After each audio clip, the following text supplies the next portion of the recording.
जय गुरु जी सब संगत को, जो इस प्लेटफॉर्म पे अभी आए हुए हैं, जो आगे सुनेंगे। और गुरु जी का लाख लाख शुक्राना कि मुझे ये सत्संग करने की उन्होंने सेवा दी है। और 2 हफ्ते पहले हमने एक नई जर्नी स्टार्ट करी आफ्टर ऑटोबायोग्राफी की, गुरु जी की टीचिंग्स लेने की। और आज फिर से मंगलवार है। और लास्ट टाइम मैंने कुछ 4 पंक्तियां हनुमान चालीसा की बोली थी।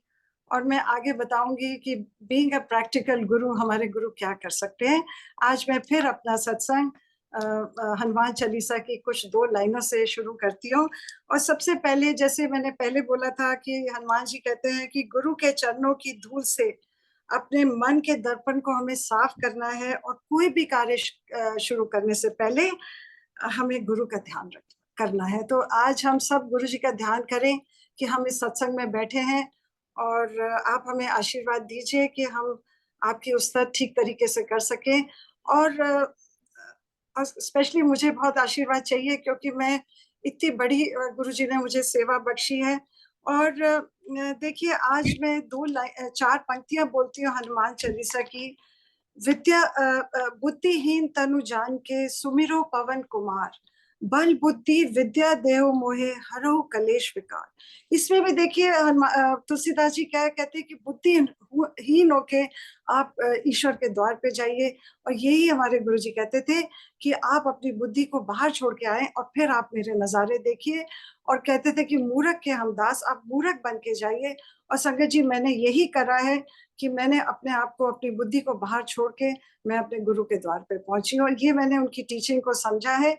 और मैं अपना दिमाग नहीं चलाती, शायद इसीलिए गुरुजी मुझे इस जर्नी पे लेके चल रहे हैं। और उसके बाद एक नेक्स्ट 2 पंक्तियां हैं। विद्यावान गुणी अति चातुर, राम काज करीबे को आतुर। मतलब आप गुणों के खान हो, चतुर हो, राम जी के काम के लिए आप हमेशा तैयार रहते हो। और इन लाइनों को मैं नई जनरेशन के लिए जो मैंने बनाया है, वो देखिए क्या है कि अगर आपके अंदर शिक्षा, विद्या और अच्छी चतुरता होगी, चालाकी नहीं, अच्छी चतुरता होगी, तभी आप सफल होंगे। ये आज की जनरेशन के लिए है जो गुरुजी से जुड़े हैं, गुरुजी की संगत है। और देखिए, बीइंग अ प्रैक्टिकल गुरु, ये मैंने ये ट्यूसडे को मैंने करा है 2 वीक्स बैक। और गुरुजी मेरे को वाराणसी लेके गए, काशी विश्वनाथ, जहां पर मैं तुलसी जी के घर गई। वहां तुलसी घाट है और मैं तुलसी जी के घर गई, गोस्वामी तुलसीदास जी के, जहां उन्होंने ये हनुमान चालीसा लिखा है। ये कौन कर सकता है? ये हमारे गुरु जी हैं जो प्रैक्टिकल गुरु हैं। और ये देखिए, मेरा वाराणसी का, बनारस का पहला ट्रिप नहीं था, ये मेरा 4th ट्रिप था। और मैं basically I had gone to do my thanksgiving to Lahiri master and Yukteswar Giri ji and Mahavatar Baba ji, क्योंकि उनका वहां पे घर है। और ये तुलसीदास जी का मुझे पता भी नहीं था। देखिए, मैं होके आई। और जब मैं वहां पहुंची, और वहां पे वो उनका एक कमरा है जहाँ उनका तखत है, और वहां पे वो बैठ के लिखा करते थे। वहां जाके मुझे ध्यान आया कि मैंने हनुमान चालीसा की अपनी लाइफ में पहली बार 4 पंक्तियों को एक्सप्लेन किया। देखिए, हम सब पढ़ते हैं, मैं भी पढ़ती हूँ, पर मैंने कभी किसी को एक्सप्लेन नहीं करा। मेरे गुरुजी ने, देखिए, मैंने 4 पंक्तियां को एक्सप्लेन करा तो वो मुझे कहाँ तक लेके गए। तो उनका लाख लाख शुक्राना है कि उनकी मेहर है। और देखिए, अभी ये एक व्याख्या चल रही थी जो मैंने श्वेता को बोली लगाने के लिए। देखिए वो क्या है, ये बाबा फरीद की है, जो 13th सेंचुरी के सूफी सेंट हुए हैं, जिन्होंने सूफिज्म को आगे बढ़ाया। और इसमें गुरुबानी में उनके बहुत दोहे हैं और शब्द हैं। और कहते हैं, हूँ बलिहारी तिना पंखिया, जंगल जिना वास, कंगर चुगन थल वसन, रब न छोड़न पास। इसका क्या मतलब है कि मैं बलिहारी जाता हूँ उन पक्षियों के ऊपर जो जंगल में रहते हैं और कंकर चुनते हैं तल पे। और फिर भी वो भगवान का ध्यान नहीं छोड़ते। कैसे नहीं छोड़ते? देखिए, वो एक एक दाना उठाने के लिए उनको कितनी मेहनत करनी पड़ती है। और वो दाना लेके अपने मुंह पे वो उड़ान उड़ते हैं। और बानी में उड़ान को क्या कहा गया है कि आत्मा का परमात्मा से। तो कहते हैं पक्षी इतना ऊंचा जा सकता है एक दाना मुंह में लेके जाके, तो हम क्यों नहीं कर सकते कि हम खा रहे हैं, भोग रहे हैं, अच्छा जी रहे हैं, अच्छा पहन रहे हैं, हमको भी ईश्वर के साथ पंछियों की तरह ही हमको उड़ना है। और ये देखिए वो फिर कहते हैं साहिब सदा हुजूर है, क्या ऊंची करे पुकार। तो ईश्वर तो हमारे अंदर है। देखिए इतनी सुंदर ये पंक्तियां हैं। और ये कैसे, देखिए मैं जिस दिन मैंने ये जाने से पहले, वाराणसी जाने से पहले मैंने ये सत्संग के नोट्स बनाए, और मैं एक सत्संग में गई, 1 घंटे का सत्संग था, और जिनके घर में था वो पहली दफा करा रही थी, मुझे नहीं पता किसने ये प्लेलिस्ट बनाई, और ये व्याख्या 1 घंटे के सत्संग में ये आधे घंटे की व्याख्या आई। और मैंने 4.5 साल की जर्नी में मैंने ये व्याख्या कभी नहीं सुनी, किसी भी प्लेटफॉर्म पे नहीं सुनी। तो मैं ये समझ गई कि गुरु जी की ये माइन्यूट से माइन्यूट अरेंजमेंट होता है कि आपको वो सुनाए। और मैं उसी टाइम समझ गई कि आज मैंने पीकॉक और बटरफ्लाई का सत्संग करना है, तो गुरु जी ने मुझे पहले ही इसकी वैलिडेशन दे दी है। So it's a very beautiful व्याख्या कि कितना हमको लर्न करना पड़ता है, उन्होंने कितने जानवरों के बारे में इस व्याख्या में बोला है। तो देखिए अब मैं शुरू करती हूँ कि पीकॉक और बटरफ्लाई। अब आप जब पीकॉक का आप देखते हैं, बहुत सुंदर पक्षी है और ये हमारी नेशनल बर्ड भी है। जब हम देखते हैं तो हमको जब से पता लगा है कि गुरुजी पीकॉक के रूप में दर्शन देते हैं तो हम वही खुश हो जाते हैं, और ऐसे ही हम बटरफ्लाई को देख के खुश हो जाते हैं। पर जो मैंने जाना अपनी जर्नी में, मैं आपको बताती हूँ कि कैसे जाना कि गुरु क्या चाहते हैं जब आप बटरफ्लाई को देखते हैं या पीकॉक को देखते हैं। There is a very big meaning behind us. जब आप ये सुनेंगे तो आप खुश होने के अलावा आपके मन में आप आत्म चिंतन करेंगे कि गुरु जी हमसे क्या चाहते हैं। जब आपको मोर नजर आए तो आप अपने मन में ये आत्म चिंतन करिए कि हमें गुरुजी क्या बता रहे हैं, और ये उनके मैसेज को हमने लेना है, जो मैं आज आपको बताती हूँ। अब देखिए मेरी मोर के ऊपर कैसे जर्नी शुरू हुई। जब ये कोविड आया मार्च में 2020 में, तो अप्रैल में मेरे को समय भी था, और मैंने गुरुजी के से मुझे थोड़ा आवाज भी आने लगी कि तुम पाठ पढ़ो, कुछ सीखो। तभी मैं शब्द बानी से जुड़ी।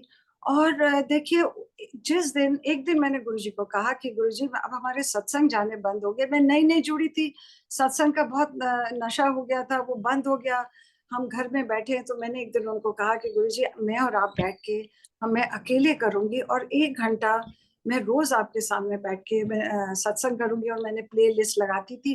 पहला दिन क्या हुआ, जिस दिन मैंने भोग रखा और प्ले लिस्ट चलाई, जैसे ही मैंने भोग उठाने लगी तो मुझे ऊपर से बच्चे मेरी छत से आए और बोले कि माँ माँ ऊपर मोर आया हुआ है छत के ऊपर।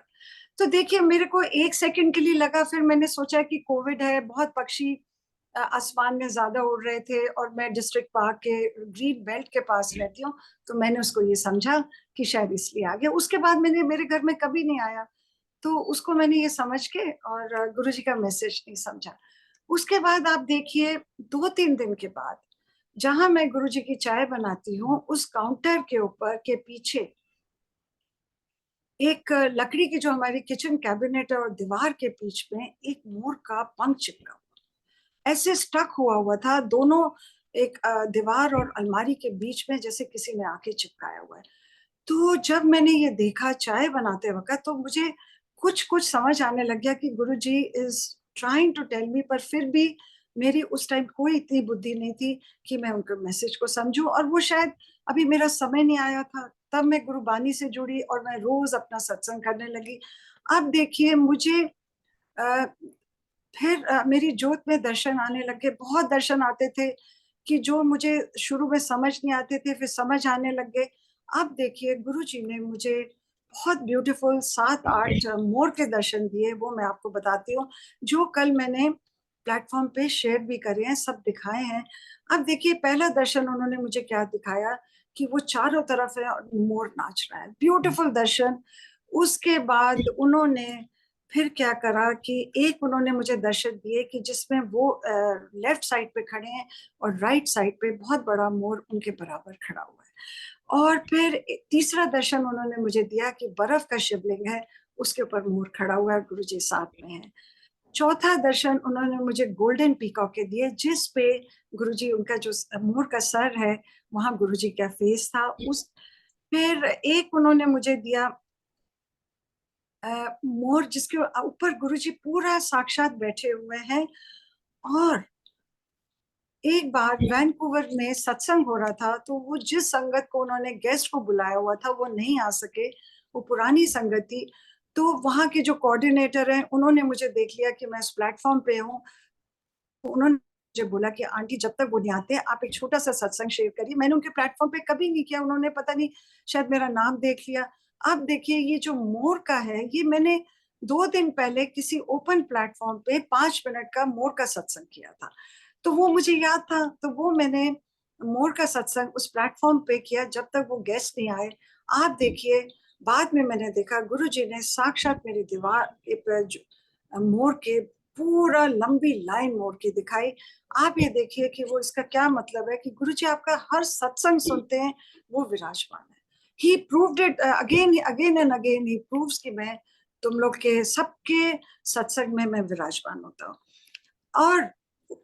और देखिए जो सबसे बड़ा मेरे लिए गुरुजी का मोर के ऊपर जो उन्होंने वैलिडेट करा, मैं कल वापस आई हूँ। संडे को हम शिव जी के मंदिर गए हैं वहां पर, और हम बाहर निकले हैं तो एक पेड़ के नीचे एक पंडित बैठे थे, तो उन्होंने, मेरे बेटे ने उनसे जाके टीका लगवाया, तो मैंने भी लगवा लिया। देखिए वो त्रिशूल का टीका था, पर मेरे जब बाद में मैंने देखा कि मेरे जो माथे के ऊपर पूरा मोर बना हुआ, और साथ में गुरुजी, वो भी मैंने कल शेयर किया। ये संडे को मेरे को मोर के दर्शन गुरुजी ने मेरे माथे के ऊपर बनारस में दिए, ये बताने के लिए कि तू सत्संग करने जा रही है, मेरा आशीर्वाद है।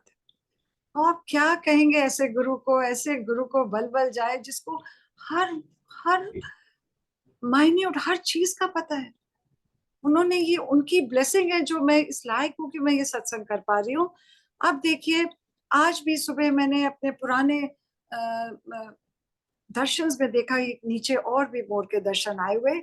और आज एक पोस्ट कल किसी ने भेजी, गुरुजी ने एक छोटा सा लिखा हुआ कि मैं मोर के रूप में तुम सबको दर्शन दूंगा। तो ये देखिए मेरी। और उसके बाद ये कोविड के टाइम जब ये मैंने मोर का छोटा सा सत्संग किया था, हम 2 दिन के बाद ये भाई दूज के दिन, तब कोविड चल रहा था, मैं बड़े मंदिर गई हूँ और हमको अंदर पार्किंग की जगह मिल गई। मैं वापस जब हमारे थे, मेरा ड्राइवर वहां खड़ा था, तो एक कोई लेडी संगत वहां पे आई और मेरी बोनेट के ऊपर मोर पंख रख गई। तो ये मेरी देखिए गुरु जी की जर्नी थी मोर पंख से। तो दैट मेड मी थिंक कि गुरु जी मुझे क्यों इतने दर्शन दे रहे हैं, क्या वो मुझे समझाने की कोशिश कर रहे हैं। तो मैंने मोर के बारे में पढ़ना शुरू किया, तो वो मैं अब आपको बताती हूँ कि मेरी मोर के बारे में क्या नॉलेज, क्यों, क्या मैंने सीखा। और आप भी उसमें से कुछ सीखिए, और जब भी अब मोर को देखेंगे तो it will make you think. अब देखिए जो सोचने पे हम सबको उत्सुक करेगा ये मोर का जो मेरा सत्संग है। देखिए कि जो धार्मिक मीनिंग पहले मैं आपको मोर का बताती हूँ, उसके बाद मैं स्पिरिचुअल मीनिंग आपको बताऊंगी। धार्मिक मीनिंग क्या है? ये सबसे प्राचीन जीवित पक्षी है, क्योंकि इसका पुराणों में इसका वर्णन किया गया। It is the oldest surviving bird. ये समय का प्रतीक है। देखिए इसलिए क्योंकि ये ओल्डेस्ट सर्वाइविंग बर्ड है, तो इसका ये समय का प्रतीक है। अभी देखिए मैं बनारस में काल भैरव मंदिर में गई, तो वहां पे मैंने क्या देखा कि काल भैरव के पीछे उन्होंने क्लस्टर्स ऑफ मोर पंख लगाते हैं लोग। उसका क्या मतलब है कि काल का क्या मतलब है कि एक वो आपकी जान की रक्षा करते हैं, और दूसरा क्या है कि वो समय को काल को, समय का बोधक है। तो इसीलिए वहां पर मुझे ये सब बातें नहीं पता थी, ये मैंने जब पढ़ा और वहां देखा। और उस काल भैरव के आगे 2 डॉग्स के लगाते हैं, कि वो डॉग्स का भी देखिए कि आप अपने गुरु को ऐसे प्यार करिए कि जैसे एक कुकर अपने गुरु को प्यार करता है। सो ये सब बातें हैं, जब हम धीरे धीरे गुरु जी की जर्नी में चलते हैं तो हमको समझ आने लग जाती है। उसके बाद जो मोर है ये मेल्स के लिए बोला जाता है, और ये जब अकेले होते हैं, ये भी बड़ी प्यारी मुझे बात लगी, जब ये अकेले होते हैं तो बहुत दुखी होते हैं, और ये लोग दे दे आर वेरी इमोशनल। ये भी बड़ी बहुत ही प्यारी बात मुझे लगी। और ये भगवान कृष्ण के मुकुट पे विराजमान है, ये भगवान हमारे कृष्ण जी के मुकुट पे विराजमान है। और ये लॉर्ड मुरुगन कार्तिकेय का वाहन है। और लॉर्ड इंद्रा जो वर्षा और जल के देवता हैं, उन्हें मोर के रूप में दर्शाया जाता है। वे मोर कैसे क्यों दर्शाया जाता है? क्योंकि देखिए पहले समय में मोर और बबिया, कुकू, उसके ऊपर बहुत शब्द लिखे गए हैं जो वर्षा ऋतु का आगमन का बताती है। तो कहते हैं कि जब नाचने के रूप में आदेश हो जाता है कि वर्षा आने वाली है। जब मोर नाचता है इसका मतलब कि वर्षा आ गई है। और बहुत हम लोग सब देखिए किसान हैं, हम लोग हैं, पशु पक्षी वर्षा का इंतजार करते हैं। और बबिया तो बहुत ही करता है क्योंकि वो तो सिर्फ रेन का पानी ही पीता है। और उसके बाद गुरु रामदास जी, जिनका कल दिवस है, मुझे श्वेता ने बताया, और आज जितने शब्द हैं सब गुरु रामदास जी के हमने चलाए। जैसा धरती बहे सा धरती बहे हरियाली, और एक कर कृपा निधान, और भी जो इन्होंने चलाए, आए गुरु से आए, ये सब आज रामदास जी के शब्द है। देखिए उन्होंने मोर के लिए क्या बोला, ये मैंने पहले लिखा था और कल मुझे श्वेता ने बताया कि आज कल उनका दिवस है। मोर बोला दिन राती, सुन गनीहर की घोर। ये रामदास जी कहते हैं कि मोर तब बोलता है, नाचता है, जब उसको बादल की गड़गड़ाहट नजर आती है, वर्षा की ऋतु आने की। तो ये उन्होंने लिखा है। देखिए ये भी कोई कोइंसिडेंस नहीं है, मुझे कल श्वेता ने बताया, मैंने पहले लिखा हुआ था। और ये माता सरस्वती और लक्ष्मी के साथ भी जुड़ा हुआ है, जो हमें धन, बुद्धि और विद्या देती है। Goddesses of wealth, wisdom and learning. आप देखिए, आप बहुत हमारी मूर्तियों में देखिए मोर के होते हैं, पेंटिंग्स में आप देखिए सब में मोर बना होता है। और एक और बड़ा, शायद मेरे लिए बड़ा रिविलेशन थी कि जो हमारा इंडिया का, यूनिफाइड इंडिया का फर्स्ट किंग था चंद्रगुप्त मौर्य, अशोका के द ग्रेट के ग्रैंडफादर, उनका मौर्य नाम क्यों पड़ा? Because he was an orphan, he was raised bye a family जो मोरों को देखते थे, उनका पालन करते थे, उनके टेमर्स थे जो उनका ध्यान रखते थे, उनके फैमिली में वो पले, इसीलिए उनका नाम चंद्रगुप्त मौर्य रखा।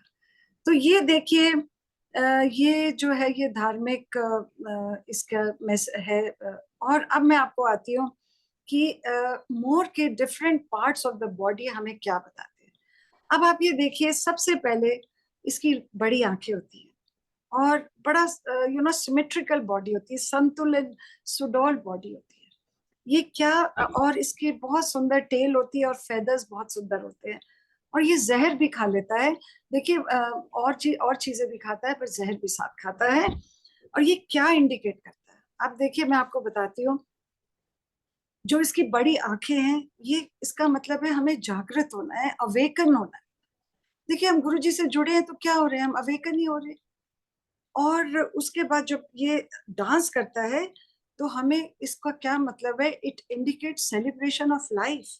ये जीवन के उत्सव का संकेत है कि देखिए जीवन में हमारे दुख भी आएंगे, सुख भी आएंगे, पर आप देखिए हमें मानव जन्म मिला है, एक हम इस धरती पे आए हैं, ये उस उत्सव का संकेत है व्हेन इट डांसेस। और इसकी जो सिमेट्रिकल बॉडी, डांस के बाद देखिए ये दृढ़ पैर, इसके आप पैर देखिए बहुत पतले होते हैं, पर उसका कितना, जब वो पंख खोलता है तो उसका कितना वेट वो कैरी करता है। इसका क्या मतलब है, शक्ति, हमें शक्तिवान होना है और संतुलन दिखाता है कि हमको बैलेंस अपनी लाइफ में, स्ट्रेंथ रखनी है और अपनी लाइफ में बैलेंस रखना है। This is what it shows. आप नोट करिए उसके कितने छोटे से पैर होते हैं जिसके ऊपर वो पंख उसके पूरा वेट उठाते हैं। इसका मतलब we have to lead a balanced life and be strong in our mind and in our body. और टेल, टेल में इतनी सुंदर है, it shows creativity of God, aesthetics of God, कि ईश्वर ने क्या रचना करी है, कि इसका सौंदर्य देखिए आप, इसकी कितना घड़ के ईश्वर ने इसको बनाया है। और जो सबसे इंपॉर्टेंट है वो है जो इसके फेदर्स के ऊपर आईज आती है। What does it mean? It means third eye. जो गुरु जी के कहते थे तीसरा नेत्र खोलो, ये उसकी सारी आईज हैं जो स्पिरिचुअल चक्र है। This is what it means. तो जब आप मोर को देखते हैं तो ये आपको क्या बताता है, ये क्या इंडिकेट करता है कि आपका नया जन्म हुआ है जब गुरु जी आपकी लाइफ में आए। और ये मैं शुरू से कह रही हूँ कि मैं अपनी लाइफ को 2 पार्ट में डिवाइड करती हूँ, एक जब गुरुजी के आने से पहले और एक गुरुजी के बाद। और ज्यादातर कोविड के टाइम पे जो मैंने असली गुरुजी को जाना, वो उसके भी 2 पार्ट हैं। और ये कहते हैं कि आप ये समझिए कि आपके गुरुजी आपकी लाइफ में आए हैं, आपका नया जन्म, और क्या करना है, हमें अपने आप को बदलना है to make changes in our life. और कैसे होना है, हमको अपनी लाइफ में अपने हर बिहेवियर को चेंज करना है, जागृत होना है, अवेकन होना है। अब देखिए हम लोग कितना अवेकन हो गए, आज जो ये सत्संग कर रहे हैं ये अवेकनिंग ही है। What it is only awakening. उसके बाद आप सुंदर रहिए। सुंदर मतलब सुंदरता फेस की नहीं, शरीर की नहीं, आप अंदर से सुंदर बनिए। और नजर आप अपनी अच्छी दृष्टि रखिए। उसके बाद आप बिलीव इन योर सेल्फ, आप आत्मविश्वास रखिए, बिलीव इन योर सेल्फ, और खुद पर भरोसा रखिए। और स्पिरिचुअलिटी, आध्यात्मिकता की तरफ चलिए, और आत्म चिंतन करिए, इंट्रोस्पेक्शन करिए, अपने अंदर झांकिए कि हम कौन है, मैं किस लिए आया हूँ, मैं कौन हूँ। और अपने गुरु जी को अपने अंदर रमाइए। You know, when you do introspection you will find, आपको अपनी लाइफ के बहुत आंसर्स मिलेंगे। I got lot of my answers of life. जैसे लगता है कि पूरी जिंदगी की पुस्तक गुरु जी ने हम सबके लिए खोल दी। उसके बाद और क्या संकेत करता है, आपकी नई शुरुआत, आत्मविश्वास, आत्म निरीक्षण, आत्म चिंतन, ये शांति, गरिमा, संतुलन का बोधक है। It indicates calmness, dignity, balance, sign of inner journey. Go on spiritual path and also self reflection of your life. ये जो मैंने पहले हिंदी में बोला वो अब मैं इंग्लिश में बोल रही हूँ। देखिए, क्या कभी हमने सोचा था ये सब हम जानेंगे? तो ये गुरुजी का तरीका है मैसेज पहुंचाने का, ये जो उन्होंने मुझे इतने दर्शन दिए। उसके बाद एक और बहुत बहुत मुझे प्यारी ये बात लगी, ये कहता है ये जो मोर होता है ये अपने शरीर के हर पार्ट को दिखाता है, कुछ भी छिपाता नहीं। ये पूरी ईमानदारी और खुलेपन के साथ सच्चाई में जीने को दर्शाता है। देखिए, it shows every part of his body and does not hide anything, shows complete honesty and openness, live in honesty। क्या इसका मतलब है कि हमें ऑनेस्ट रहना है कि हम बाहर कुछ है अंदर कुछ और है, हमें ये नहीं करना।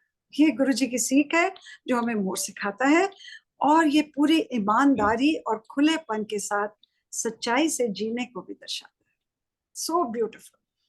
उसके बाद जब ये फेदर्स फैलाता है अपने, तो इसका क्या मतलब होता है कि be joyful in any situation. आपकी लाइफ में कुछ भी आए, आप कोशिश करिए कि आप उसमें उसकी रजा में रहिए। देखिए, ये कहना बहुत आसान है, be joyful, it is very difficult, but उसके हुक्म में रहने के लिए आप ये यही कहते हैं कि आप किसी भी सिचुएशन में जॉयफुल रहिए जब वो फेदर्स फैलाता है। और ये जब आप घर में रखते हैं तो ये आपकी घर की नेगेटिविटी को हटाता है।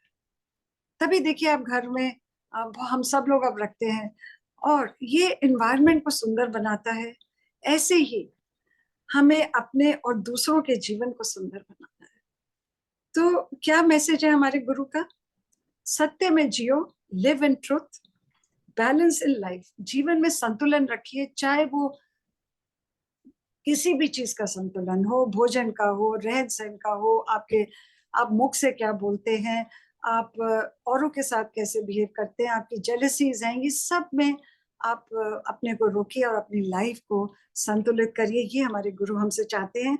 And also a symbol of long life, लंबी आयु का प्रतीक है। तो आप देखिए कि हमारे गुरु हमारे संभाल के रखा हुआ है, हमारे काल को उन्होंने पकड़ के रखा है।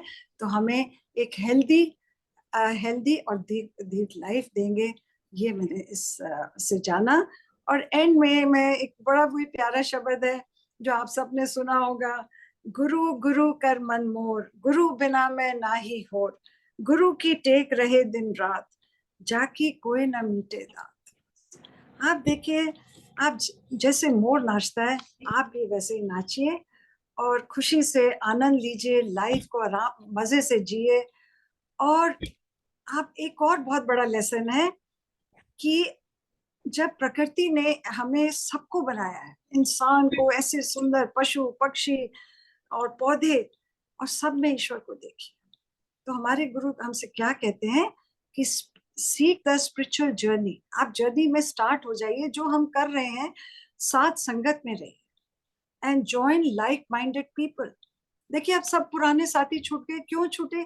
आज इतनी मेरे साथ संगत में मेरा प्यार हो गया है कि मुझे अपने परिवार से ज्यादा अब वो लोग लगते हैं। उसके बाद ईश्वर का गान करिए, जो हमारे गुरु जी कहते थे, गुरु बानी को सीखिए और sing praises of the creator joyously and with love. आप सुनिए नहीं, आप समझिए भी।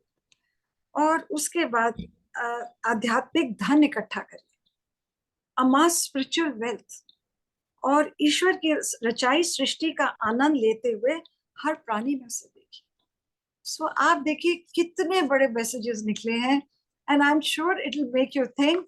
और आप इस सत्संग को फैलाइए और इस गुरु जी के मैसेज को, कि अब जब आप मोर देखेंगे तो you will you know see peacock with a very different perspective, और हम अपने आप को और निखारने की का प्रयास करेंगे। अब मैं आती हूँ बटरफ्लाई। बटरफ्लाई देखिए, मोर इतना सुंदर है, बटरफ्लाई एक इंसेक्ट है जो सबसे सुंदर है, सब इंसेक्ट में सबसे सुंदर होता है। और हम लोग कितना खुश होते हैं जब हम बटरफ्लाईज को देखते हैं कि हाँ, गुरुजी ने हमें दर्शन दिए। अब आप जब ये सुनेंगे, ये भी मोर की तरह ही हमें मैसेज देता है। और आप फिर अंदर चिंतन करेंगे कि गुरुजी हमें क्या मैसेज दे रहे हैं। अब देखिए बटरफ्लाई का मैं शुरू करती हूँ। वो कहते हैं कि जब आप प्रकृति के साथ मित्रता कर लेते हैं, घनिष्ठ मित्रता कर लेते हैं, आप संबंध रखते हैं, तो वे अपने रहस्य बताने शुरू कर देती है। आप घर में पौधे रखिए, you can talk to your plants. आप उनसे बात कर सकते हैं, आप उनकी फीलिंग्स को समझ सकते हैं। दे हैव सेम फीलिंग्स एहसास। और कहते हैं नेचर आपको अपने सारे गार्डेड सीक्रेट्स बताने लग जाती है, और हमारे अंदर जागरूकता, आध्यात्मिक जागरूकता पैदा करती है। आप देखिए जो व्हाट इज बटरफ्लाई। बटरफ्लाई जो है, ये सबसे ब्यूटीफुल इंसेक्ट है और कंप्लीट है। इससे सुंदर आपने कोई इंसेक्ट नहीं देखा होगा। देखिए छोटे छोटे चींटियां चलती हैं, कॉकरोचेस चलते हैं, आपने बटरफ्लाई जैसी कोई सुंदर इंसेक्ट देखा है? इससे बड़ा कोई और सुंदर नहीं है। तो वो क्या कहते हैं कि एक मोर से और बटरफ्लाई से कोई ज्यादा सुंदर नहीं है। तो वो क्या कहते हैं कि जो इतनी सुंदर वो कैसे बनी, वो कैसे इतनी कंप्लीट बनी, वो हमें जानना है।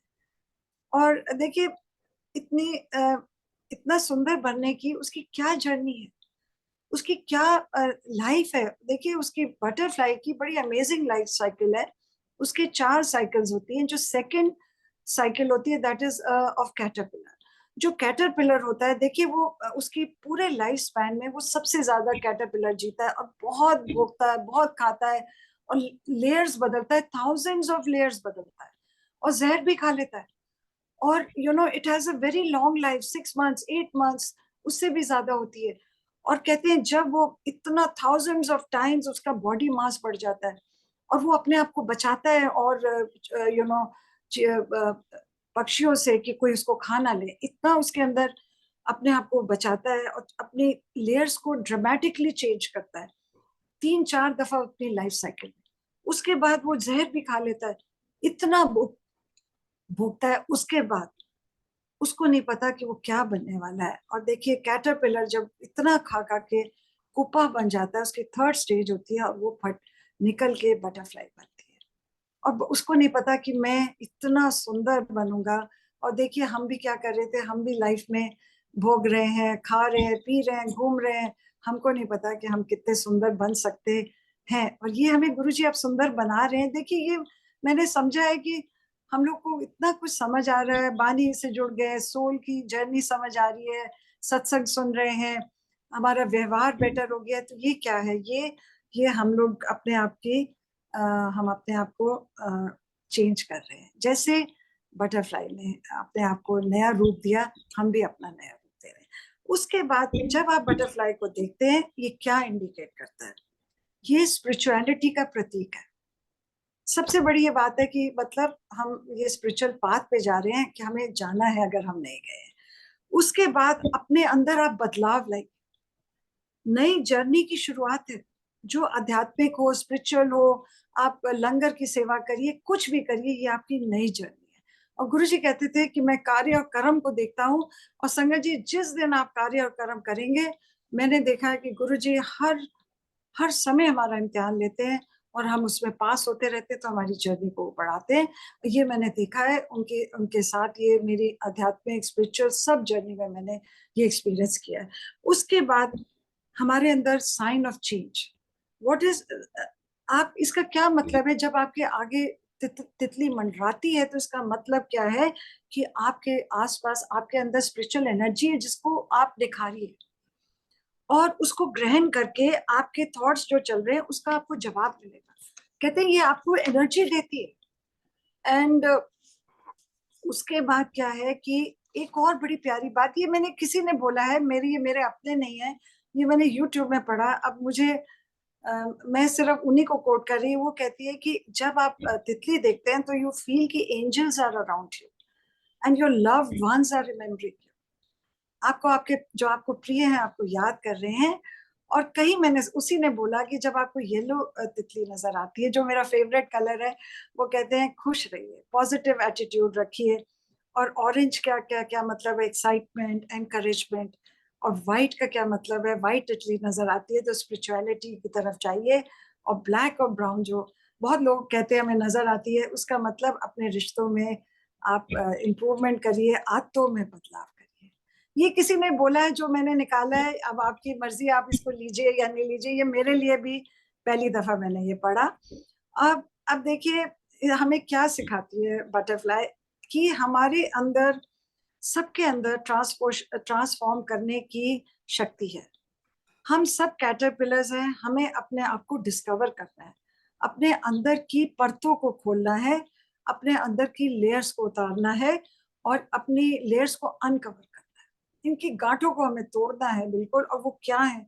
जो हमारे अंदर दर्द है, जो हमारे अंदर दुख बैठे हुए हैं, नफरतें बैठी हुई हैं, हमारे अंदर छल कपट है, लाइज है, ब्लेम है, जो हम हर टाइम औरों को ब्लेम करते हैं, and follow the right path. ये सब हमारे अंदर लेयर्स हैं जो हमको निकालना है, साफ करना है। और उसके बाद बी पेशेंट, संयम में रहिए, सब समय पर मिलेगा। अपने आप को बढ़ाओ, विकसित करो, इवॉल्व योरसेल्फ, जैसे बटरफ्लाई ने अपने आप को इवॉल्व किया। क्या वो भोगती थी और वो क्या सुंदर बनी। उसके बाद ओपन टू चेंज, जैसे उसने अपने आप को चेंज किया, एक एक्सट्रीम से दूसरी एक्सट्रीम पे उसने अपने आप को चेंज किया, ऐसे हमको भी अपने आप को रोज चेंज करना है। जैसे बानी कहती है, मेरा साहिब नित नवा, हम रोज गुरु जी के बारे में सीखते हैं, हमको भी रोज अपने अपने को चेंज करना है गुरु जी के साथ मिलकर। This is what it says, that you change yourself every day and evolve yourself, और बी लाइट एंड फ्री। आप हल्के होइए। जब ये सब चीजें आपकी धीरे धीरे निकलेंगी, देखिए पूरा तो कभी भी नहीं निकल सकता, मैं सिर्फ बोल रही हूँ। मेरे अंदर भी बहुत बहुत ऐसे लेयर्स हैं जिसकी मैं कोशिश करती हूँ, जो नहीं निकलती हैं। हम सबको एटलीस्ट प्रयास करना है। और उसके बाद कहते हैं कि आप लाइट निकालेंगे तो आप लाइट होएंगे, फ्री होएंगे। और आपके जो सोल के डोर्स हैं जो रस्टी थे, उसमें गुरुजी आएंगे, आपकी थॉट्स पॉजिटिव होंगी और स्पॉन्टेनियस होंगी, और गुरुजी आपकी सोल में आके बैठेंगे। देखिए जर्नी गुरुजी के साथ सोल की है। ये शरीर चला जाएगा, दिल चला जाएगा, बस सोल नहीं जाएगी, सोल की जर्नी। उसके बाद अपनी आत्मा और मस्तिष्क खोलें और बुरे विचारों को निकालें और स्वाभाविक रहें। जो आप हैं वही आप अपने आप को दिखाइए। देखिए मैं ऊपर से कुछ हूँ, अंदर से कुछ हूँ, वो नहीं करिए। आप स्वाभाविक रहिए और बी इन मोमेंट, प्रेजेंट में रहिए। जो बटरफ्लाई जो होती है, उसकी जो ये लास्ट लाइफ होती है बहुत थोड़ी होती है, 4-5 दिन की होती है। और कैटरपिलर की कितनी लंबी होती है। तो कहते हैं आप प्रेजेंट में रहिए, fly wherever your wings take you. आप जितनी ऊंची उड़ान उड़ सकते हैं आप उड़िए, और सृष्टि को एंजॉय करिए, फ्लावर्स को एंजॉय करिए, हवा को, ब्रीज को एंजॉय करिए, सन, प्रकृति को की सुंदरता का आनंद लीजिए। जैसे बटर फ्लाई सब तरफ दौड़ती फिरती है, आप भी वैसे करिए। और एक बड़ी सुंदर पोयम मैंने पढ़ी थी, तो मैं उसको इंग्लिश में बोलूंगी, फिर हिंदी में अनुवाद करूंगी, कि आपको अपनी गांठें कैसे खोलनी है, या कंप्लीट बनने के लिए, पूर्ण बनने के लिए आपको क्या करना है। ये पोएम बड़ी प्यारी है जो मुझे बहुत टच करी, so I am sharing it. Maybe now, maybe I am complete. मुझे पता नहीं है, मैं अभी कंप्लीट नहीं हुई हूँ कि हूँ।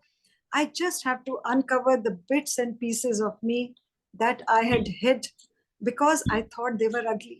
ये हमारे अंदर के जो इतने अगली हमने बिठा के रखे हैं, इसका क्या मतलब? शायद अब हो सकता है मैं पूर्ण हो जाऊं, शायद मैं हो गई या हो जाऊं। अपने अंदर के अंशों को निकालना है जिन्हें मैंने छुपाया हुआ था, जो बदसूरत थे, दुखों आशाओं से भरे हुए थे, दुखों से भी भरे और आशाओं से भी भरे।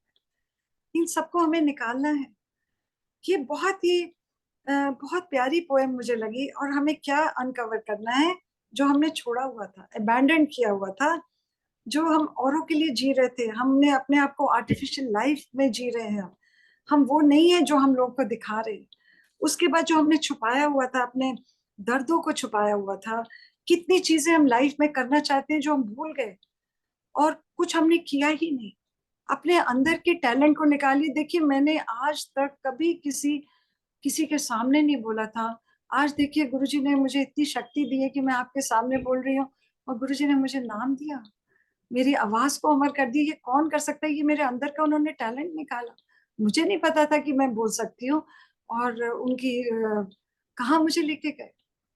तो ये आप अपने अंदर के निकालिए, और एक ओवरलुक नहीं करिए, और एक जो आप भूल गए हैं, देखिए, जो हम बातें अपने पे ओवरलुक कर गए हैं। देखिए, आप अपने जिनके माता पिता नहीं है, आप जरूर याद करिए। जिनके हैं, आप don't take them for granted, क्योंकि जब वो चले जाएंगे तो आपको दुख होगा कि हमने कुछ किया नहीं। अभी आपके माँ बाप हैं, आप उनके लिए करिए। तो ये एक बटरफ्लाई हमको सिखाती है, एक छोटी सी बटरफ्लाई, कि देखिए कितने मैसेज हैं। एंड ये है कि मैं भी अभी हमारा टाइम आ गया कि हम उस जर्नी की तरफ बढ़ रहे हैं, या हम एटलीस्ट हम प्रयास करेंगे। और जब हम ये पर्दे खोलेंगे तो क्या हो जाएंगे? हम यूनिवर्स के साथ एका हो जाएंगे। हाँ, सब कुछ हमारे अंदर है, और Guruji is inside our soul, spread his love like butterfly. और उनके साथ हमारी सोल जर्नी कभी नहीं खत्म होगी। और ये जैसे बटरफ्लाई फैलाती है सब जगह अपना जो काम करती है, वो हम बटरफ्लाई बने और अपने गुरु का नाम फैलाए। और देखिए, इसके बाद मैंने सत्संग जब ये आपके श्वेता लास्ट ईयर 14 सितंबर 2022 को किया था, उसमें मैंने थोड़ा सा बटरफ्लाई का बोला। उसके बाद मैं आज बोल रही हूँ। अगले दिन गुरुजी ने मुझे 3 ब्यूटीफुल दर्शन दिए।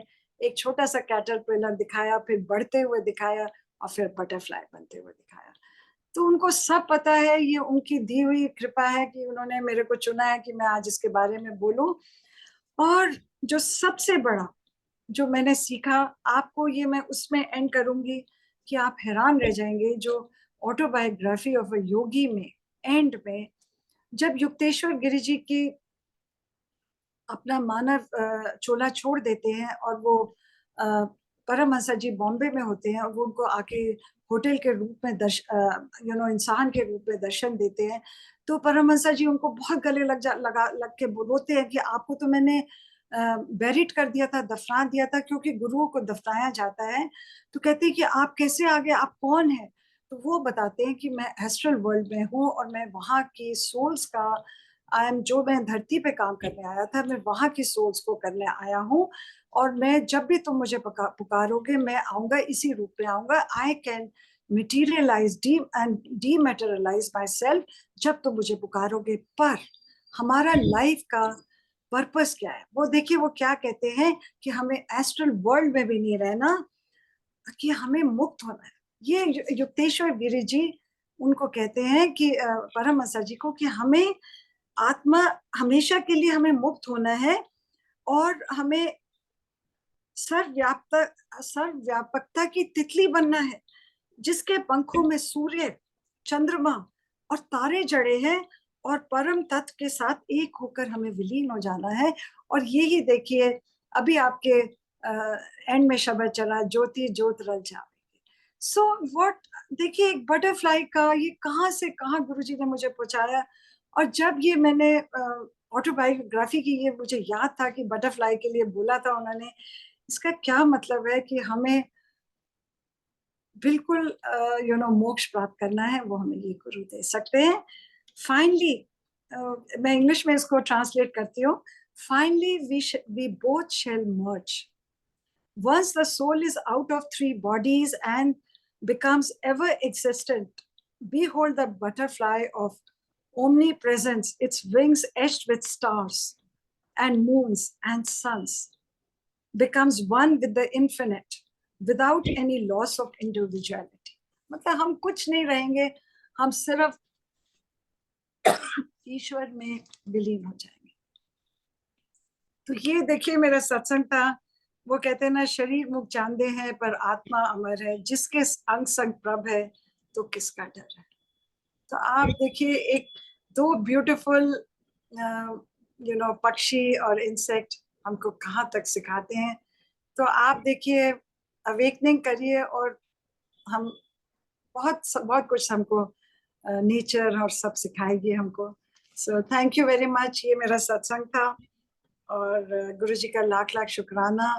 और anybody who has any questions they can ask, and thank you very much. Thank you so much.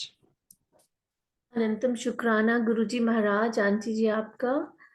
बहुत ही प्यारी teachings and such deep meanings for both birds, and I am sure सबको बहुत मैसेजेस मिले हैं। Aunty ने जैसे कहा, अगर किसी को कोई भी क्वेश्चन है तो प्लीज हैंड रेज कीजिए संगत जी, अदरवाइज हम आज के लिए सत्संग को यही विराम देंगे। एक प्यारे से शब्द जो आंटी ने मेंशन किया, गुरु गुरु कर्मो, उसके साथ हम आज आज्ञा लेंगे संगत जी। पर इसको